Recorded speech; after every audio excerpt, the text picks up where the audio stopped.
अस्सलाम वालेकुम dear students last day में हमने पढ़ा था कि टाइप्स ऑफ वेव्स के बारे में हमने डिस्कस कर लिया था। अगर आपने पिछले वाला लेक्चर नहीं देखा तो आपने एक दफ़ा उससे लाजमी जाकर टैली करना है। आज का टॉपिक है जी हमारे पास ट्रांसफर वेव्स। ट्रांसफर वेव्स होता क्या है? In transverse waves the particles of a medium vibrate at right angle to the direction in which the wave is travelling. इसमें क्या होता है कि जो वेव के पार्टिकल्स हैं वो वाइब्रेट करते हुए किस तरफ को जाते हैं? फॉरवर्ड डायरेक्शन में मूव करते रहते हैं।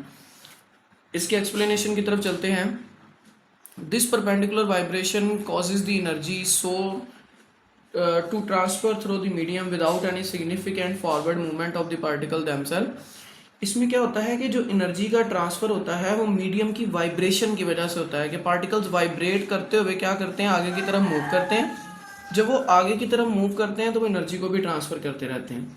सेकेंड पॉइंट है, the simple way to observe the transfer waves is by holding one end of a loop and moving it up and down। इसको समझने के लिए या इसको टैली करने के लिए जो सबसे आसान तरीका है वो ये है कि आप क्या करें, एक रूप के एक एंड को अपने हाथ में पकड़ें और आपने क्या करना है, उसको ऊपर और नीचे की तरफ पुल अप और पुल डाउन करना है। While the wave travel horizontally along the loop segments move vertically। आप क्या करेंगे, आप देखेंगे कि उसके जो लूप्स के पार्टिकल हैं वो ऊपर और नीचे जो है वो वर्टिकली मूव करते हैं। और एक तो वो ऊपर नीचे मूव करते हैं और दूसरे नंबर पर क्या होता है कि वो एनर्जी को फर्दर जो है वो आगे ट्रांसफर करते रहते हैं। This motion result in the formation of highest point known as crest. इसका जो हाईएस्ट पॉइंट होता है उसको हम क्या नाम देते हैं? क्रस्ट का। And the lowest point called trough, और इसका जो लोवेस्ट पॉइंट होता है उसको हम ट्रफ का नाम देते हैं। एग्जाम्पल्स हैं जी इसकी। An excellent example of transfer waves is the water wave. जो सबसे ज़्यादा आसान मिसाल है ट्रांसफर वेव्स की वो वाटर वेव्स है।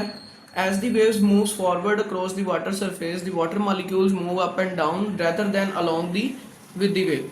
तो कहता है जी वाटर के मॉलिक्यूल्स होते हैं, आपने जब देखा होगा कि उसमें जब डिस्टर्बेंस क्रिएट होती है ना तो वाटर के मॉलिक्यूल्स भी जो है वो ऊपर नीचे हरकत करते हैं।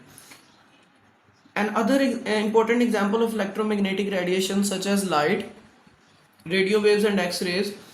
ये जो है लाइट है, रेडियो वेव्स और एक्सरेज हैं, ये भी इसी तरह ट्रैवल करती हैं जिसमें एक क्रस्ट और एक ट्रफ की फॉर्म में प्रोड्यूस होती रहती हैं। Where the electric and magnetic field oscillate perpendicular to the direction of energy of propagation. जिसमें जो ऑसिलेट है वो परपेंडिकुलर होता है। परपेंडिकुलर का मतलब क्या है कि बिल्कुल 90 डिग्रीज पे जाके जो है वो अगली वेव जनरेट होती है।